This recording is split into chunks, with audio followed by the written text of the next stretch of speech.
네, 반갑습니다. 민컨에서 임원길입니다. 저는 지금부터 유니티를 활용한 모바일 게임을 360 VR 그리고 4K로 방송하는 것에 대해서 말씀을 드리겠습니다. 먼저 간략한 시장 동향을 좀 말씀을 드리고요. 그리고 어떻게 저런 360 VR이나 4K 방송을 모바일 게임에 대해서 적용할 것인지를 말씀을 드리겠습니다. 그리고 그 과정에서 고려해 봐야 될 내용들에 대해서 말씀을 드리도록 하겠습니다.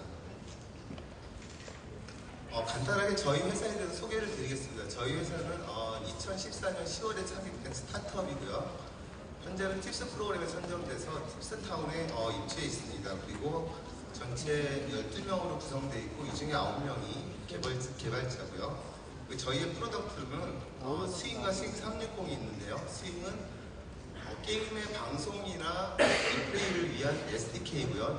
유니티 플러그인입니다. 그리고 스윙 360은 스윙을 사용해서 나온 데이터를 이용해서 서버 사이드에서 그러니까 4K나 아니면 360 VR 같은 영상을 인터넷해주는 그런 서비스라고 말씀드릴 수가 있습니다. 그럼 먼저 간단하게 360 VR에 대해서 알고 계시는 분들은 많이 있을 것 같습니다만 그래도 간단하게 짚어보고 넘어가도록 하겠습니다. 360 VR과 함께 몇 가지 새로운 포맷들에 대해서 간략하게 말씀을 드릴 텐데요. 360 VR은 일반적인 카메라는 이렇게 보고 있는 방향에 대해서만 그 화면에 나타나고요. 그리고 그 화면의 내용들만 그 데이터를 담고 있죠. 근데 360 이미지나 360 비디오는 그 카메라를 중심으로 모든 영역들에 대한 이미지 데이터를 다 갖고 있는 그런 데이터가 됩니다. 그래서 실시간으로 사용자가 언제 어디로 돌려보더라도 모든 것을 다 볼 수 있는 그런 영상이 될 텐데요. 이를 간단하게 제 샘플을 통해서 보여드리도록 하겠습니다. 지금 보시는 이미지는 저희가 뭔가 저희가 캡처해서 게임 플레이를 캡처해서 맺는 영상인데요.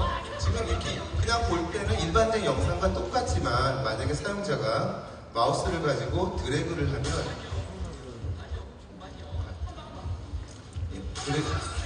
잠시만요.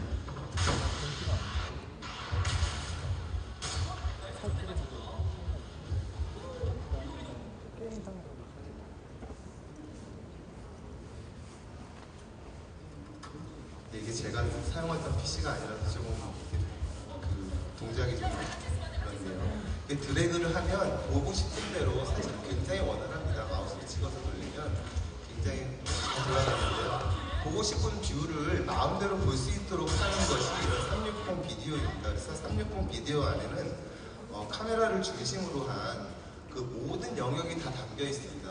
쉽게 생각하면 또 다음에 로드뷰 같은 이미지를 생각하시면 될 것 같습니다. 그 다음으로 4K 비디오라고 말씀드릴 수가 있는데요. 4K 비디오는 사실은 간단하죠. 일반적인 비디오보다 해상도가 좋은 비디오입니다. 그래서 가로는 한 4000 픽셀 정도 되고 세로는 2000 픽셀 정도 되는 그런 영상을 4K 비디오라고 하고요. 사실 해상도가 FHD 정도만 돼도 굉장히 저는 좋다고 생각을 했었거든요. 그랬는데 무슨 4K까지 서비스를 해서는 개인적으로 그렇게 생각을 했었거든요. 그런데 제가 제 눈으로 4K로 찍은 걸 보니까 확실히 다르더라고요. 그래서 아마 여러분들도 그걸 직접 보시면 UHTV 요새 점점 싸지고 있으니까요. 직접 보시면 돈을 좀 더 낼 필요가 있겠구나 하는 생각이 아마 드실 것 같다는 생각이 들고요. 그 다음으로 멀티플 카메라 비디오라는 것이 있습니다. 이 멀티플 카메라 비디오는 동시에 여러 카메라에서 찍은 영상을 하나의 영상으로 담아놓은 겁니다. 그러니까 같은 시점에 여러 카메라의 뷰가 같이 담겨 있는 거예요. 이것도 간단하게 예제를 한번 보시도록 하겠는데요.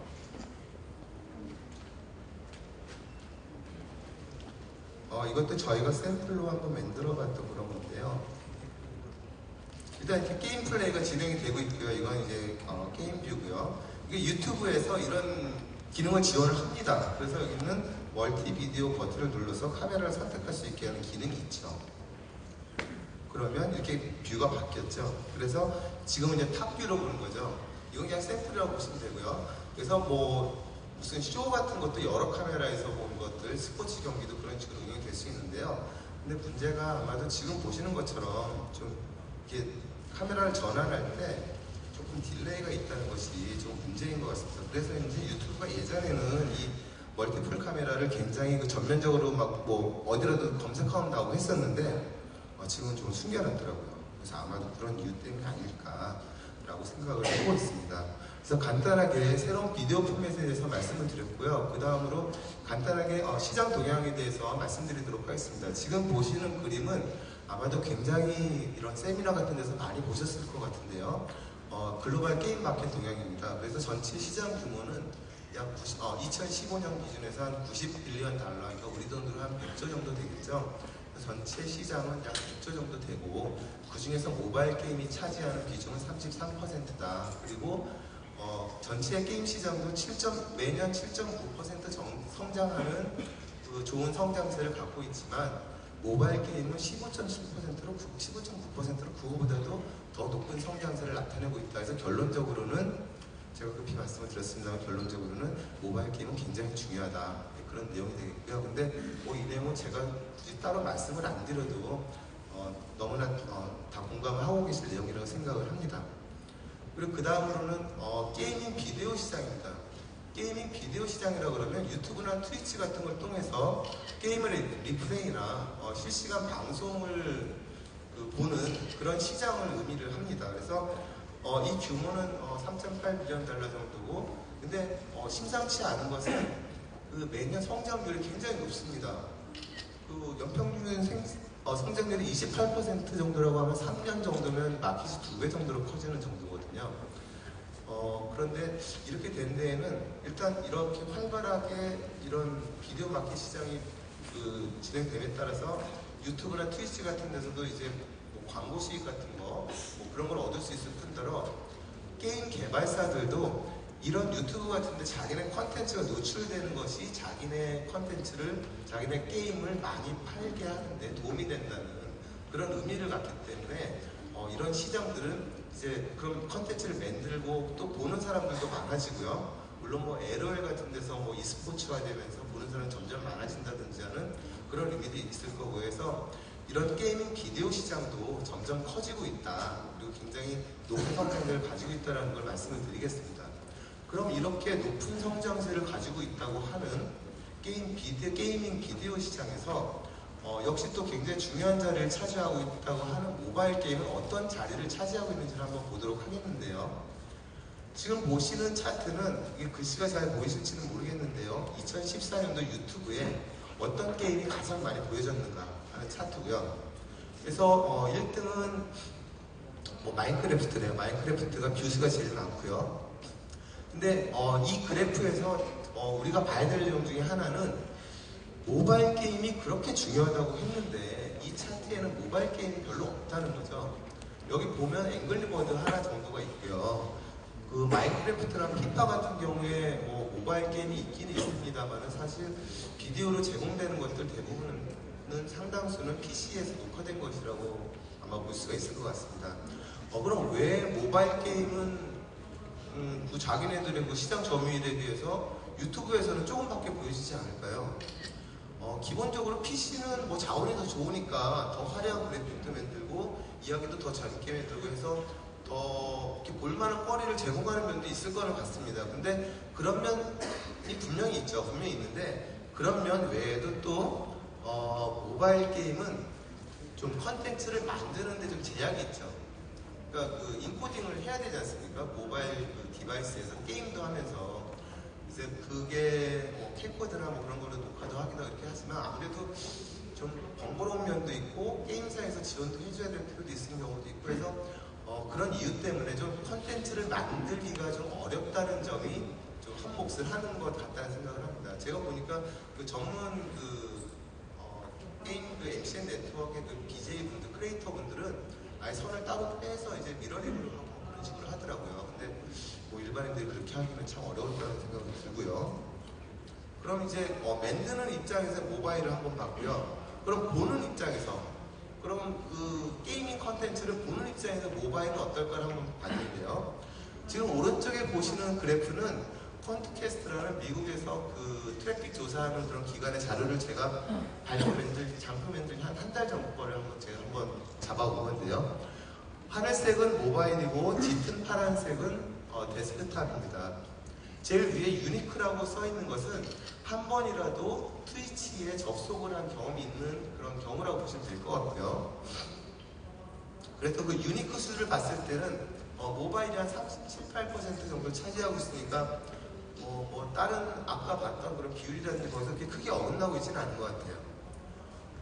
그런데 여기서 뷰수나 얼마나 봤느냐, 몇 개를 봤느냐, 그리고 몇 번이나 방문했느냐를 봤을 때는 9대1 정도로 차이가 확 벌어지는 게 나타나고 있거든요. 이거는 뭐 제가 어디 뭐 자료 만들려고 할 때 그냥 가서 그 모바일 대 그 데스크탑을 그냥 찍어온 겁니다. 근데 이런 차이가 왜 생길까요? 그러니까 사람들이 분명히 그 한 번이라도 갔다라고 하는 거는 나는 게임 비디오를 모바일로 볼 의도가 있어. 나는 게임 비디오를 뭐 데스크탑에 볼 의도가 있어. 이렇게 간 거였을 텐데, 근데 막상 간 사람 중에서 모바일에서 이렇게 잘 보질 않는다는 그 이유는 이건 아무래도 트래픽 때문이 좀 있지 않을까. 물론 뭐 화면 보기가 PC가 더 좋죠. 유튜브 그냥 PC에서 그냥 편하게 큰 화면을 보는 게 좋긴 하겠습니다만은 모바일은 접근성이 좋잖아요. 뭐 출근길에 지하철에서도 볼 수 있고 어디서나 볼 수 있는데 어쨌든 보려고 마음먹은 사람들이 덜 봤다는 거는 뭔가 제약이 있다는 건데 아무래도 트래픽의 문제가 아닐까라고 저는 생각을 합니다. 뭐 컨텐츠 1시간짜리 보는데 녹화된 거 아니고 바로 웹에서 보는데 뭐 500메가 1기가 이렇게 만약에 소요된다 그러면 좀 데이터 부담이 대부분은 좀 될 거라는 생각이 좀 들고요. 그래서 모바일 기계는 게임에도 많이 쓰이고 그럼에도 불구하고 컨텐츠를 게임 비디오 컨텐츠를 만들거나 게임 컨텐츠를 보거나 하는 데는 잘 사용되지 않는다라는 결론을 좀 내렸고요. 그리고 마지막 시장 동향의 마지막으로 VR에 대해서 간단히 보겠는데요. 지금 보시는 그래프는 작년에 트렌드 포스라는 곳에서 올해부터 2020년까지 VR 시장이 이렇게 될 것이다라고 예측한 데이터입니다.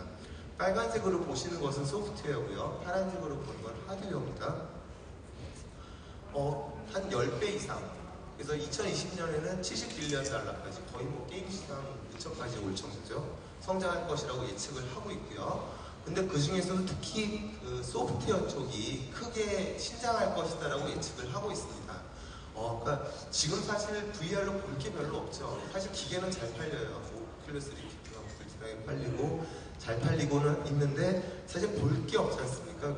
뭐 볼 거 할 게임 몇 가지가 없습니다. 근데 이런 것들이 올해부터 시작해서 점점 활활 타게 될 것이다라고 이 기관에서는 예측을 하고 있습니다. 이런 상황에서 그럼 이제 우리가 관심 있는 게임과 VR과의 관계는 어떨 것인가? VR의 특성으로 인해서 게임에서 갖는 분명한 의미가 있을 겁니다.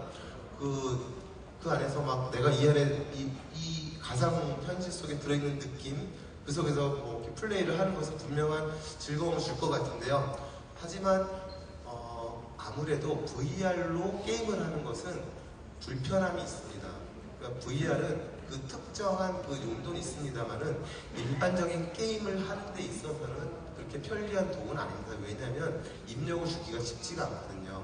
화면을 보이는 대로 클릭을 할 수도 없고요. 그리고 마우스로 뭐 어디 원하는 걸 찍을 수가 없어요. 가령 마인크래프트를 내가 VR로 한다고 가정해 보시면 알 것 같아요. 내가 아이템 목록을 띄워서 뭐 도끼를 뭐 선택을 하고 뭘 바꾸고 그리고 땅을 내가 원하는 특정한 블록들을 빠른 속도 내로 타닥타닥 클릭해가지고 뭔가를 짓고 부수고 그거를 VR에서 할 수 있을까요? 아마 그건 굉장히 어려울 거라는 생각이 듭니다. 그런 이유로 VR이 일반적인 게임을 플레이하는 데는 그렇게 좋은 툴은 아니다. 여기서 분명히 VR을 개발하시는 분들이 계실 텐데요. 근데 VR은 분명한 특성이 있고요. 근데 일반적으로는 그런 좀 약점이 있다라고 생각을 하는 것이고요. 그런데 VR로 게임을 보는 건 어떨까를 한번 생각을 해보면 어떨까요? VR로 게임을 보는 거는 저는 제 생각에 이거 굉장히 좋을 것 같아요. 이거는 VR 게임이건 일반 게임이건 PC 게임이건 모바일 게임이건 어떤 게임이건 다 VR로 보는 건 그러니까 2D 게임이 아니고 3D 게임이라면요. 웬만해서는 다 좋은 뷰어로 작동을 할 수 있을 것 같다는 생각입니다. 그러니까 마인크래프트도 내가 그 VR로 본다고 생각해보면 어떨까요?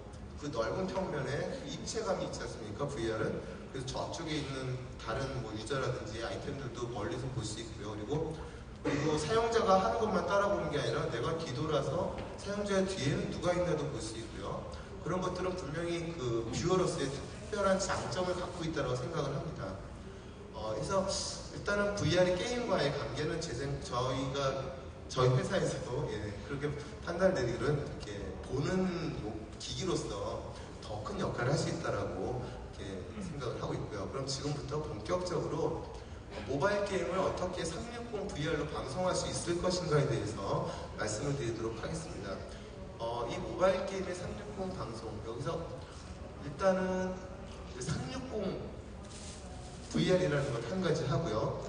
그 다음에 모바일 게임의 방송, 뭐 이런 두 가지로 나눠서 한번 간략하게 좀 소개를 먼저 드리겠는데요.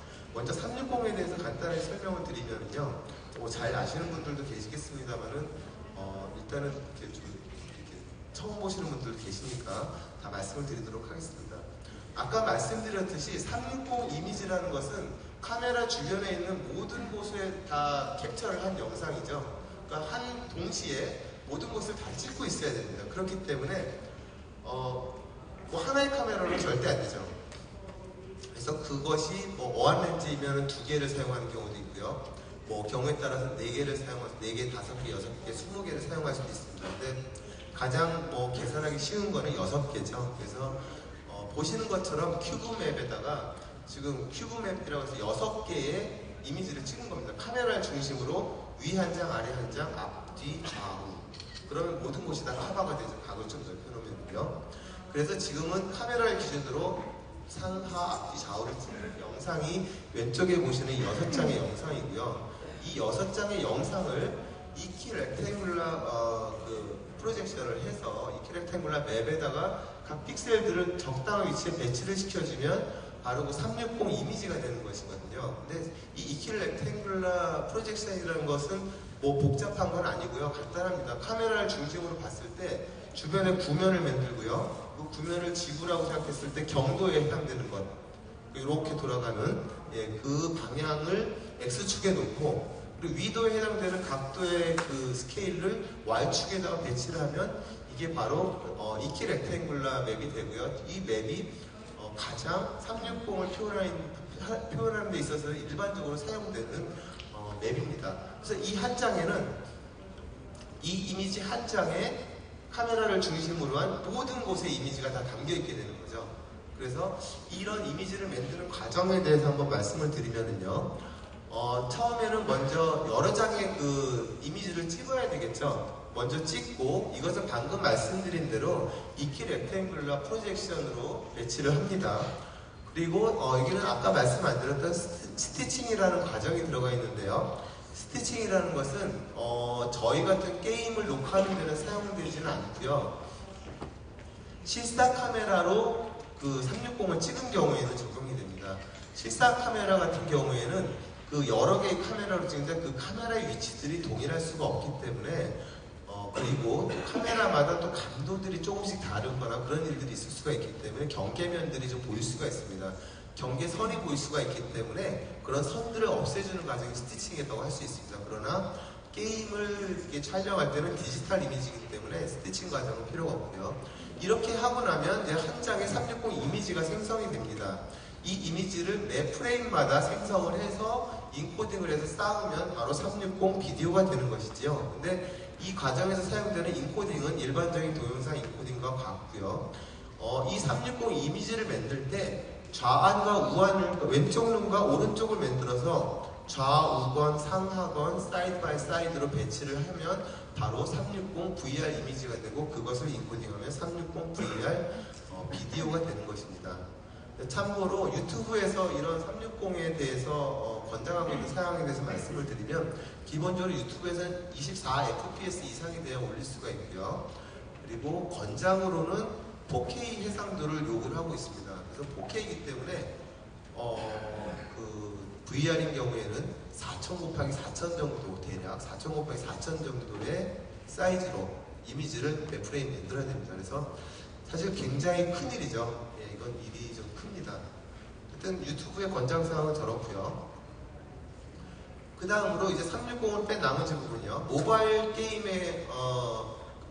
플레이를 방송하는 것에 대해서 한번 말씀을 드리겠는데요. 일단 이 과정에서 가장 쉽게 생각할 수 있는 게 뭐죠? 아마 모바일 게임 방송하면 그렇게 상상하셨던 분들 굉장히 많으실 것 같은데요. 가장 쉽게 생각되는 것은 죄송합니다.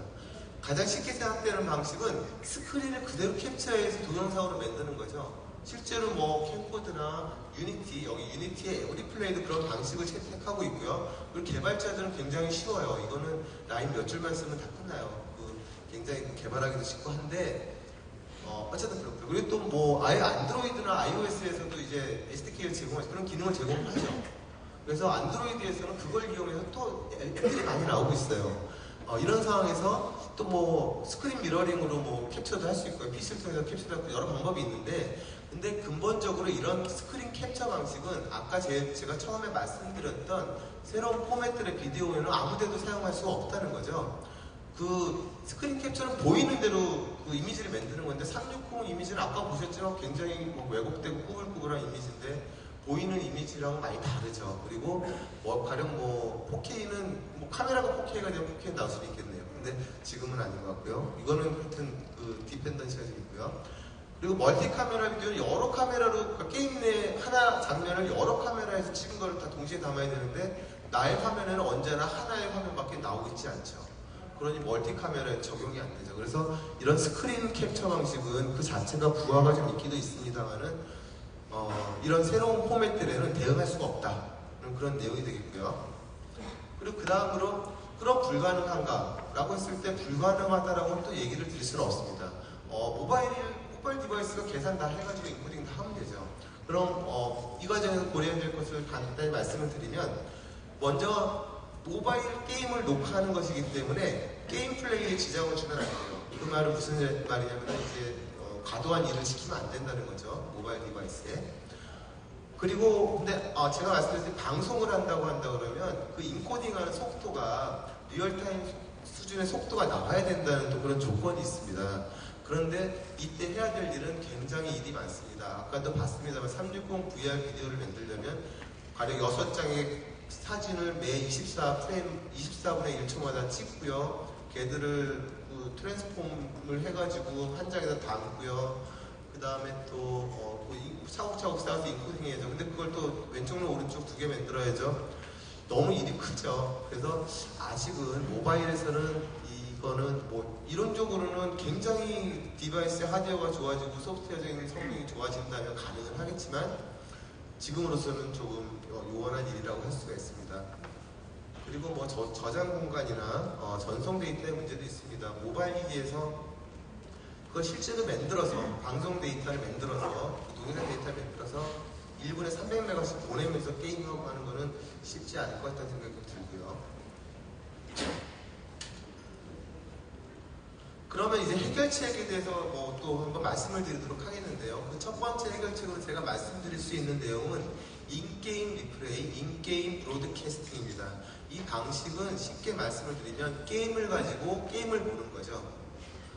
그래서 대신에 게임에서 그러니까 플레이하는 그 앱이 따로 있고요. 그 다음에 그 앱은 동일한 앱일 수도 있고 뷰어를 따로 만들 수도 있습니다. 그거를 보는 앱까지는 이제 중간에 어떤 데이터를 연결을 될 텐데, 그 데이터는 물론 이제 아까 방금 전에 말씀드렸던 스크린 그런 데이터는 아니고요.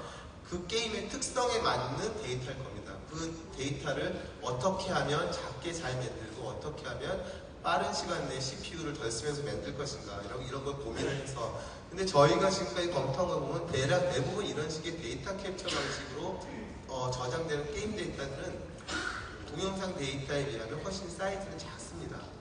그래서 이것들의 장점은 작은 데이터 크기를 갖고요, 작은 CPU 부하를 갖고요, 그리고 인게임으로 보기 때문에 그 게임을 뭐 여러 디바이스로 개발자가 출력을 해주면 모바일에서 지금 게임하고 있는 걸 PC에서 볼 수 있고 뭐 그런 것이 다 가능하고요. 그 외에 뭐 카메라 위치를 변경한다든지 하는 것들도 다 가능합니다. 그래서 여기서 제가 카메라 위치를 바꿀 수 있게 하면 그게 바로 어떻게 보면 360 비디오랑 비슷하게 되는 거죠. 그런 의미에서 인게임 브로드캐스팅이나 인게임 리플레이를 먼저 말씀을 드린 것이고요. 근데 단점이라 그러면 개발 업무가 좀 들어가죠. 그럼 이 게임을 어떻게 저장할 것이냐, 지금 이 게임을 어떻게 데이터 포맷을 어떻게 잡을 것이냐, 뭐 등등등등 해보면 고민할 게 굉장히 많습니다. 그래서 이런 것이 있고요. 그리고 게임이 있어야만 볼 수가 있죠. 그 사실은 게임 개발사나 퍼블리셔가 유튜브 같은 그 플랫폼을 활용하는 의미 중에 한 가지는 어떤 것이냐면요, 이걸 보고, 그 트레일러도 보는 사람이 많거든요. 그래서 트레일러를 쫙 뿌려가지고, 아니면 다른 사람이 플레이했던 걸 쫙 뿌려서 이걸 보고 너도 하고 싶지, 너도 깔아, 너도 우리 거 설치해, 돈 주고 사, 이제 그런 요구가 있는 것인데, 근데 그럼 이제 이거는 그 게임을 갖고 있지 않은 사람을 대상으로 해야 될 텐데, 게임을 갖고 있지 않으면 이걸 볼 수가 없어요. 그러면 그런 요구에 좀 어긋나는 면이 있죠. 그래서 이런 단점들이 있습니다. 그래서 이런 단점을 그럼 또 어떻게 보완할 것인가 해서 서버 사이드 렌더링을 말씀드릴 수 있을 것 같아요. 서버 사이드 렌더링은 왼쪽에 보시는 이 그림은 모바일 폰 내에서 아까 말씀드렸던 모든 내용들을 다 한꺼번에 해서 방송 서버로 보내는 건데요. 물론 이 중간에 굵은 파란 선은 그 비디오 데이터가 되겠죠. 굉장히 큰 비디오 데이터요. 그래서 게임을 수행을 하면서 아까 말씀드렸던 이런 하드한 일들을 해야 됩니다. 이건 불가능하니까 그 게임 플레이 하는 것을 좀 가볍게 녹화를 해서 작은 게임 데이터를 일을 굉장히 잘하는 비싼 렌더링 머신에다가 보내서 얘한테 시키는 거죠. 그럼 얘는 이제 뭐 할 수 있는 능력이 있으니까 그 작은 사이즈의 그 데이터만 받아서 이제 다시 이걸 리플레이를 시키고 그거를 컷 찍어서 동영상으로 만들 수 있게 되는 거죠. 그래서 만들어진 데이터를 방송 서버로 보내면 그럼 이제 모바일 게임이 360 VR로 방송이 가능해진다는 그런 내용이 되는 것입니다. 그런데 그래서 뭐 사실 뭐 제목에 해당되는 내용은 뭐 이것이 가장 주된 내용일 것 같다는 생각이 들고요. 서버 사이드 렌더링, 데이터 방식의 리플레이 기능을 이용한 서버 사이드 렌더링을 통해서 우리는 360 VR 방송을 모바일 기기에 대해서 할 수 있다, 모바일 게임에 대해서 할 수 있다, 그런 내용이 되고요. 이런 인게임 리플레이나 이런 서버 사이드 렌더링을 이용한 것에 있어서 공통적으로 사용되는 것은 이쪽 요 기능입니다. 그럼 게임을 어떻게 녹화할 것인가, 그래서 이것에 대해서 또 간단하게 뭐 몇 장 말씀을 드리도록 하겠는데요. 기본적으로 이거는 스크린 캡처 방식은 아니겠죠. 그래서 데이터 캡처 방식이라고 말씀을 드리겠습니다.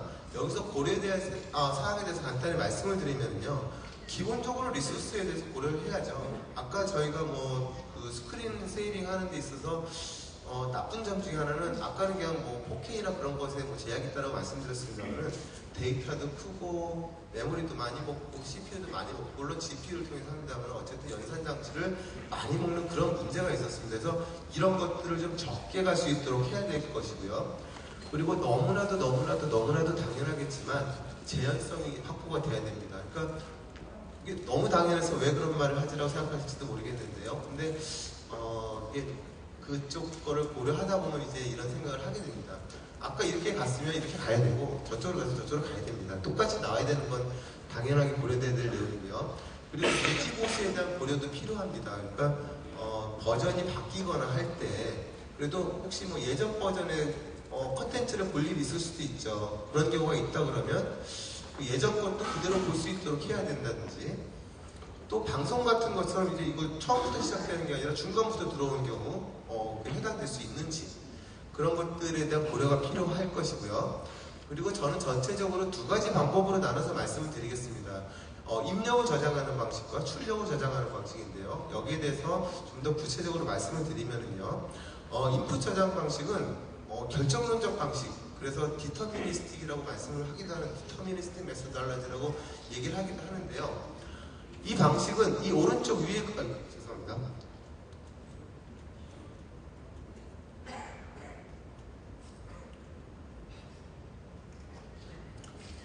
이 오른쪽 위에 있는 그 플로우를 보시면 일단 게임이 진행이 될 때, 녹화를 하면서 게임이 진행될 때 사용자가 준 인풋이나 아니면 네트워크 신호 같은 걸 통해서 게임이 진행이 되죠. 그리고 부분 랜덤 값이라든지 뭐 해서 시스템이 만들어내는 그런 또 이벤트들이 있을 수가 있습니다. 이런 값들을 통해서 전체 게임이 진행되는데 이 방식의 출발은 같은 인풋은 같은 아웃풋을 맺는다라는 사상에서 나온 것이거든요. 그러니까 이거를 구현하는 사람은 같은 인풋을 넣었을 때 같은 아웃풋을 만들 수 있도록 해야 돼요. 항상 같은 인풋. 근데 그래서 일단은 만들어질 때는 이렇게 녹화가 이런 식으로 요 데이터들만 리플레이 데이터로 녹화를 하고요. 다시 재생할 때는 이 녹화된 데이터를 다시 게임 프로세스에 흘립니다. 다시 집어넣어서 너 아까 했던 대로 다시 해 라고 이렇게 그 게임한테 일을 시키는 거죠. 그런데 그 같은 인풋이 같은 아웃풋이라고 한다는 게 사실은 그렇게 쉽진 않은 면들이 좀 있습니다. 그래서 여기 리소스 면에서는 굉장히 좋아요. 이 방법은 리소스 면에서 제일 좋습니다. CPU도 제일 조금 먹고요. 데이터도 굉장히 작아요. 그런데 나머지 면에서는 조금 고려해야 될 것들이 많은데요. 랜덤 밸류 문제가 있습니다. 랜덤이 항상 똑같은 랜덤이 나와야 됩니다.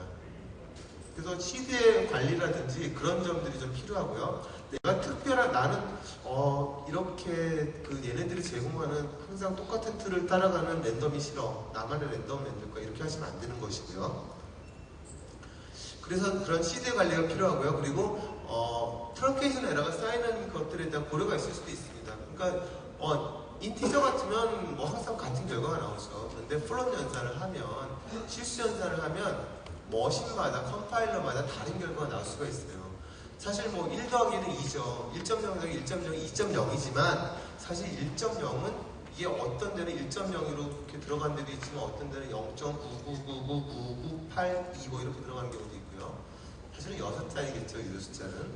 하여튼 뭐 그런 식으로 근데 그런 것들이 처리되는 과정들이 다를 수가 있거든요. 그래서 근데 중요한 거는 내가 아까 말씀드렸던 대로 하면 안드로이드에서 플레이한 게 PC 버전에서 똑같은 결과가 나와야 되고 아이폰에서 똑같은 결과가 나와야 되는데 이런 디펜던시가 생기면 안 되겠죠. 그래서 이런 거에 대해서 고려를 해야 됩니다. 그래서 어떤 사람들은 모든 연산을 정수를 써라. 정수를 어떻게 뭐 실수처럼 만들 수 있도록 써라라고 얘기하는 사람도 있습니다. 이거를 위해서는요. 그리고 또 중요한 것 중에 하나가 물리 엔진의 문제가 있습니다. 물리 엔진은 굉장히 우리는 쓰기가 쉽지 않아요. 유니티에서 뭐 좀 해보셨으면 다 물리 엔진을 많이 썼을 거예요. 뭐 얘랑 얘가 총알이 몬스터에게 맞는 장면들 다 물리 엔진과 쉽게 검출을 하지 않습니까? 근데 물리 엔진이라는 것은 다 그 델타 타임을 베이스로 다 진행을 하죠. 근데 그 델타 타임이라는 게 항상 달라지죠. 그리고 머신마다 달라지죠. 성능이 좋은 거는 그 델타 T가 작을 것이고요. 성능이 나쁜 것은 델타 T가 클 거예요. 근데 지금 보시는 것처럼 플레이했을 때랑 재생했을 때 델타 T가 달라지면 이 물리 엔진에는 들어가서 맞았을 때 그러니까 충돌 문제 같으면 이게 뭐 떡떡떡 갈 때는 아무 상관이 없다가 진짜로 딱 겹쳤을 때 그때 얼마나 겹쳤는가를 가지고 물리 엔진이 반발력을 계산해서 이 정도니까 얘 뭐 법선은 이 방향 어쩌고 막 복잡한 계산을 자기가 해서 이렇게 던지지 않습니까? 근데 그게 저 만나는 양에 따라서 달라진다는 거죠. 그래서 이걸 위해서는 또 특별한 그 FPS, 델타 타임에 대한 관리가 필요합니다. 그런데 이거는 사실은 현실적으로 굉장히 어려운 면이 있습니다. 이거 제대로 하려고 그러면 굉장히 늦는 머신에 맞춰야 돼요. 굉장히 빠른 머신에 맞췄다가 늦는 머신은 이게 뭐지 도대체가 뭐 전혀 안 맞게 되죠.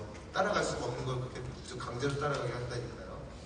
그래서 이런 것들이 돼야만이 이런 디터미니스틱이 보장이 되는 것입니다. 인풋 방식에서는. 그리고 유지보수 문제도 있습니다. 이게 버전이 달라졌는데 그런 게임 플로우를 어제 우리 집에 크래시 오브 클랜스에 어제 우리 집에 적들이 왔어요. 근데 그 밤사이에 내가 자고 있는 동안에 버전이 업데이트가 됐어요. 근데 업데이트된 걸 다시 보려고 했을 때 그 리플레이는 사실 어제 버전이었거든요. 지금 업데이트가 됐는데 근데 그 데이터를 오늘 버전에 흘려요. 그래도 같은 결과가 나와야만 되겠죠. 그러면 이걸 어떻게 처리해야 되나요? 버전별로 분기를 줄까요? 뭐 상수가 바뀔 수도 있고 뭐 튜닝하면서요. 그리고 뭐 아예 방법 메시달러지가 바뀔 수도 있는데 그런 분기를 버전마다 둘 수는 없는 것이겠죠. 그래서 이런 유지보수 문제가 있고요. 그리고 방송 같은 경우도 또 문제가 됩니다. 중간부터 이 방식을 따르면 처음부터 모든 걸 다 따라가야만 결론이 딱 나요. 물론 키프레임을 써서 중간중간 모든 값을 일괄로 저장하는 그런 방식을 쓰면 되지만 그래서 결론적으로는 그냥 단순하게 생각하면 코딩하기도 쉽고 중간에 그 인풋 달라지는 파이프라인만 잘 잡아내면 될 것 같은데 근데 사실은 고려해야 될 것이 너무나 많아집니다. 그래서 특히 뭐 범용적으로 쓰고자 할 때는 큰 문제를 일으키는 게 바로 이런 인풋 저장 방식이 되겠고요. 죄송합니다. 제가 감기가 좀 떨어져가지고 기침을 자주 하는데 죄송합니다. 말씀드리고요. 그 다음으로 아웃풋 캡처링 방식에 대해서 말씀을 드리겠습니다. 아웃풋 캡처링 방식을 간단히 말씀을 드리면 게임 진행되는 동안에 이 안에 들어가 있는 그 오브젝트들 있죠. 야구할 때 야구공, 배트의 뭐 위치, 사자의 뭐 애니메이션 타임, 뭐 그런 것들을 다 기록을 하는 겁니다. 기록은 뭐 알아서 이제 가장 효율적인 방법을 해야 되겠죠. 그래서 매 프레임이 하여튼 다 표현이 될 수 있도록 기록을 해서 게임 데이터에 넘기고요. 리플레이 할 때는 아까처럼 다시 게임 프로세스에 던지는 게 아니고 기록된 걸 가지고 아까 그 해당되는 오브젝트를 그냥 배치를 시키는 거죠. 네. 그 공이 여기 있었다, 이 시간에 여기 있었다는 거기다 놓으면 되는 거예요. 네. 이런 식으로 처리를 하면은 이 가장 큰 차이점은 게임 프로세스를 다시 밟지 않는다는 점입니다. 그렇기 때문에 아까 말씀드렸던 랜덤과 상관없어요. 이게 어떤 이유, 어떤 과정을 거쳐서 적의 결과가 나타났는지는 관심이 없어요. 어쨌거나 결과는 이거니까 그 결과 그대로 표현해주면 끝이거든요. 그래서 이런 랜덤 값이나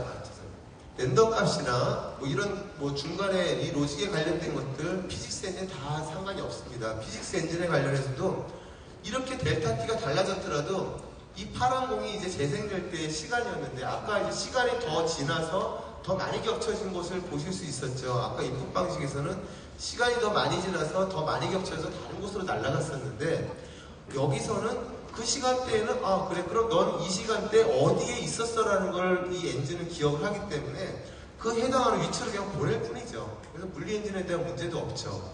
그래서 그리고 방송에서 중간에 들어와도 그래 이 시간에 너는 어디고 너는 어디고 공은 어디고 다 기록이 돼 있기 때문에 방송이나 뭐 중간에 점프를 해서 왔다 갔다 한다든지 하는 거에 있어서도 큰 문제점이 없습니다. 그래서 가장 안정적으로 적용되기에는 저희가 결론 내리기로는 안정적으로 적용되기에는 이런 아웃풋 저장 방식이 좋다. 참고로 말씀을 드리면 저희 회사가 서비스하고 있는 스윙은 이런 아웃풋 저장 방식을 이용을 하고 있고요. 그리고 이런 방식들을 가지고 저희가 한번 직접 그런 구성을 해본 그 내용에 대해서 소개를 해드리도록 하겠습니다. 지금 보시는 게임은 구르카라는 최강 용병 구르카라는 누리다에서 나온 게임이고요. FPS 게임입니다. 국내 출시는 그건 진짜 게임이고요. 4월이나 5월 중에 출시될 예정이고요. 그리고 동남아시아에서는 한 3일 전인가 4일 전인가 출시를 해서 뉴 엔트리에서는 4일인가 10일가를 하겠다라고 그런 소식이 들려왔고요. 그래서 저희 그 스윙 SDK를 사용을 해서 녹화를 했고요. 데이터 사이즈는 한 10분 정도에 9.45MB 정도가 소요가 됐습니다. 전체 시스템 구성을 보면서 차분히 말씀을 드리도록 하겠는데요.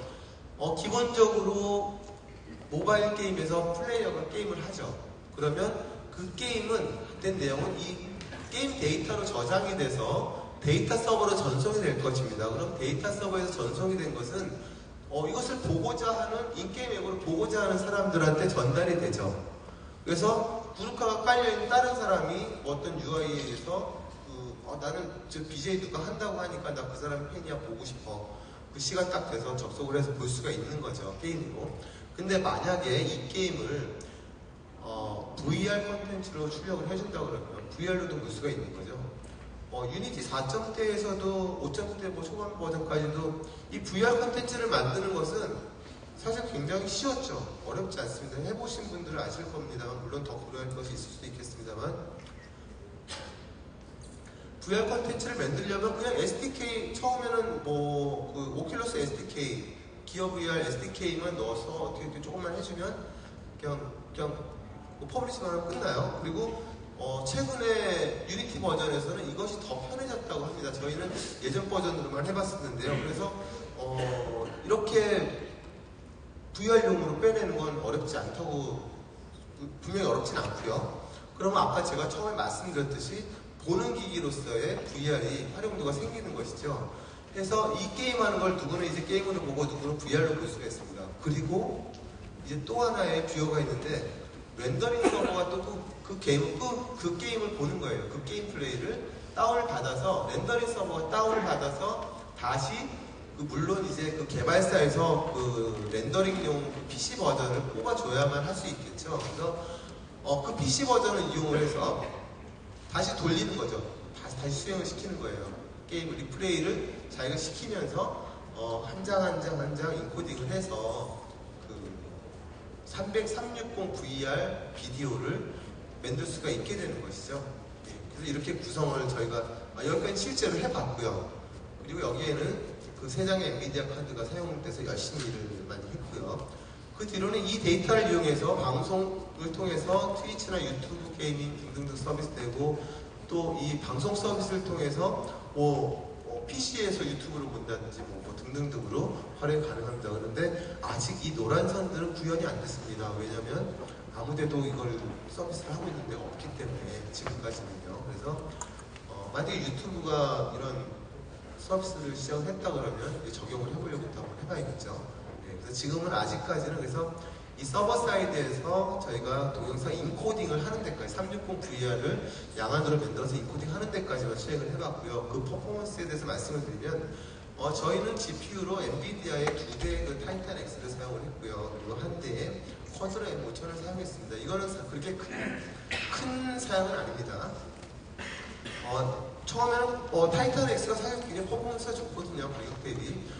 가격은 140만 원 정도 하는데 그에 비해서 코어수도 굉장히 많고 연산력이 굉장히 좋은데요. 문제는 그 저가의 그 라인업을 따르다 보니까 엔비디아사에서 사실 저희가 엔비디아 직원은 NVENC를 사용해서 동영상 인코딩을 했거든요. 근데 NVENC를 그 타이탄 X를 쓰면 그 인스턴스를 3개 이상 뜰 수가 없어요. 2개까지밖에 쓸 수가 없어요. 그러다 보니까 그 NVENC 그 인코딩용으로 별도로 저희는 그 쿼드로의 M5000을 사용을 했고요. 그리고 하나의 인스턴스에서 다 하기에는 좀 무리가 있더라고요. 왜냐하면은 주로 이제 병목 걸리는 부분들이 있거든요. 근데 그 병목 걸리는 거를 좀 분산을 해야 돼요. 그래서 얘가 할 때는 딴 놈들은 딴짓을 하고, 그러니까 한 놈이 그 분산하는 주로 이제 CPU, GPU, 메모리 왔다 갔다 하는 그런 순간들이죠. 근데 얘가 그거 할 때는 얘는 다른 거 맵 그리고 얘는 캡처하고 이렇게 서로 이렇게 일을 나눠서 하게 해야 가장 퍼포먼스가 좋게 하지. 저 사양에서는 지금 저 사양에서는 3개 정도로 나누는 사양이 제일 좋았고요.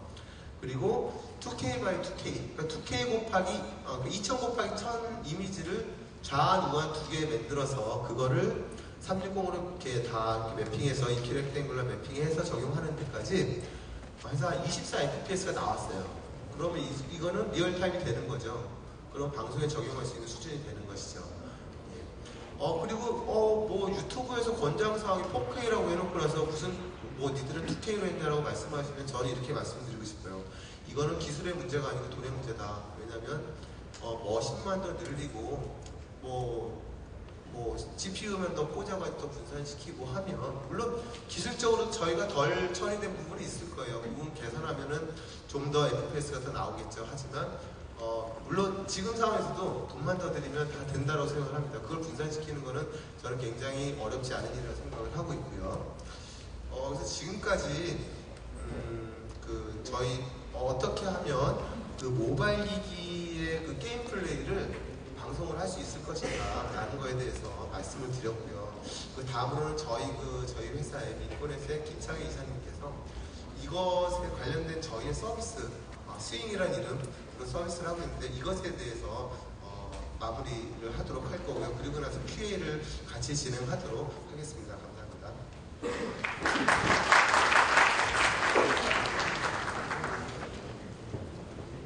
안녕하세요. 민권에서 서버와 서비스 쪽을 담당하는 김창현입니다.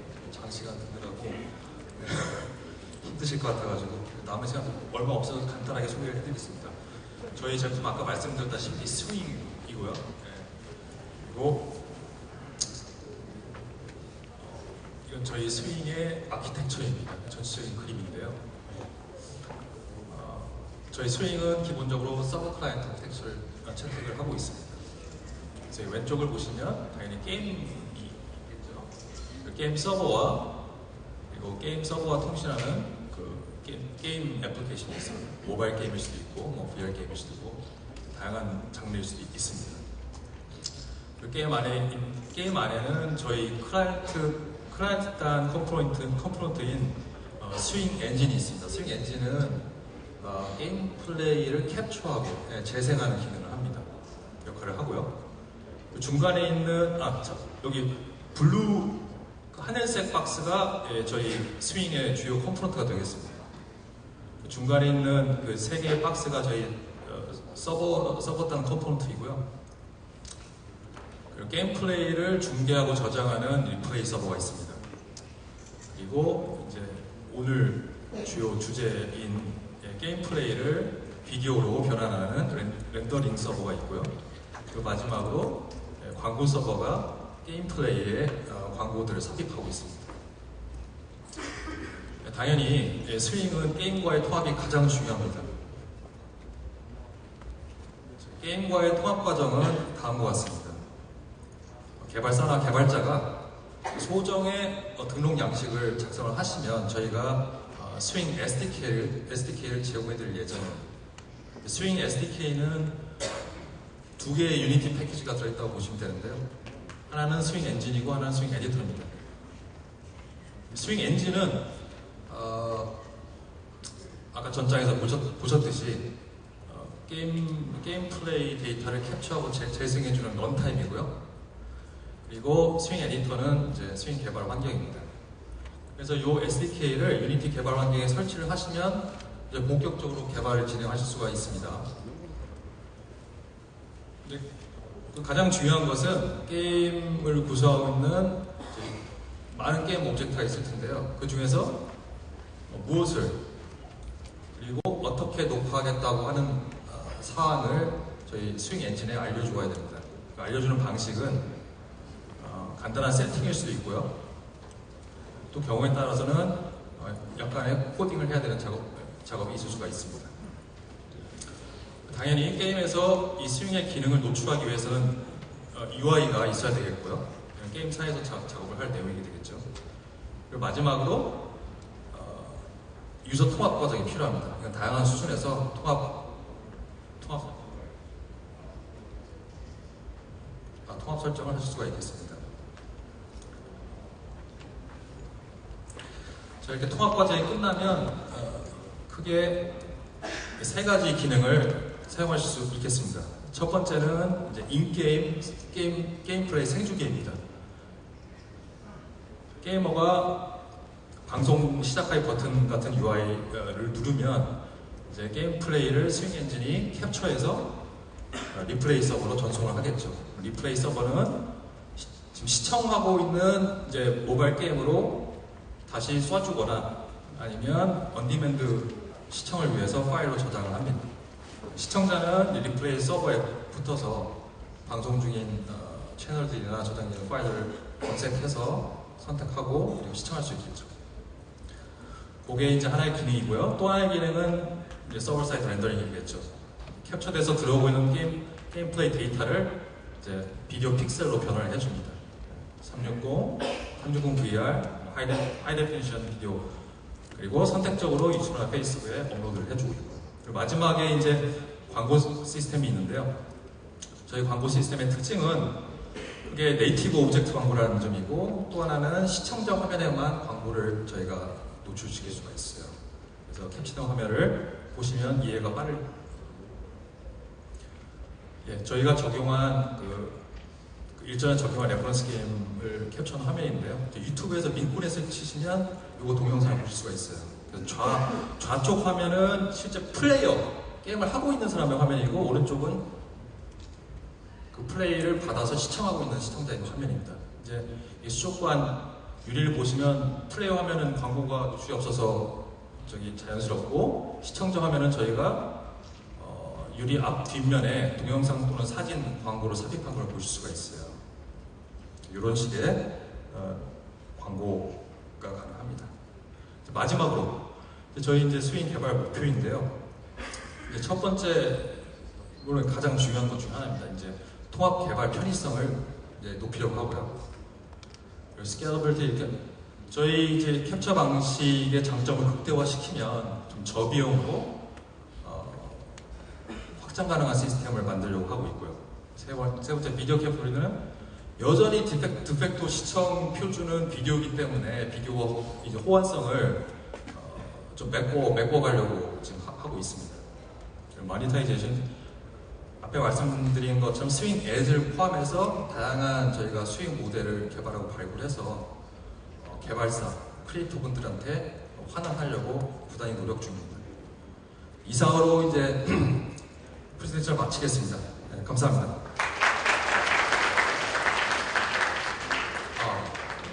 저기 Q&A 시간이 되나요?